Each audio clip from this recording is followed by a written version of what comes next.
दुआ ने नौशेरवान से कहा, आज मैं तुम्हें बहुत याद कर रहा हूँ, मैंने सोचा कि मैं तुम्हारे साथ घर चली जाऊं। नौशेरवान ने दुआ से कहा, मैं अभी नहीं आ सकता। दुआ ने नौशेरवान से कहा, ठीक है, अपना काम खत्म करके जल्दी घर आ जाओ।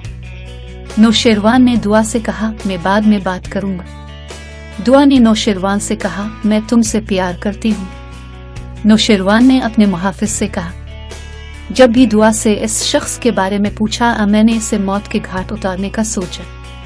अदा ने यह कहते हुए मामला मुलतवी कर दिया कि वो इसके सामने अपनी माजी के बारे में बात नहीं करना चाहती। आज जब माजी इसके सामने आ गया है, वो गलत बयानी कर रही है, मुझसे शर्मिंदा नहीं हो रही। इससे वाज़ेह है कि वो हमेशा सिर्फ फराज की हिफाजत कर रही है। सरफराज ने दुआ से कहा, मैं यहाँ आता रहूंगा, मुझे कोई नहीं रोक सकता। दुआ ने सरफराज से कहा, अच्छा नहीं होगा अगर फिजा को इस बारे में कुछ पता चल जाए। ये मुकालमा एक जज्बाती और पेचीदा सूरत हाल की अक्कासी करता है, जहाँ दुआ, नौशेरवान और सरफराज के दरमियान ताल्लुकात की गहराई और तनाव मौजूद है। दुआ की मोहब्बत और उसकी माजी की यादें, नौशेरवान की अदम मौजूदगी और सरफराज की हिफाजत की ख्वाहिश, सब मिलकर एक दिलचस्प कहानी बनाते हैं।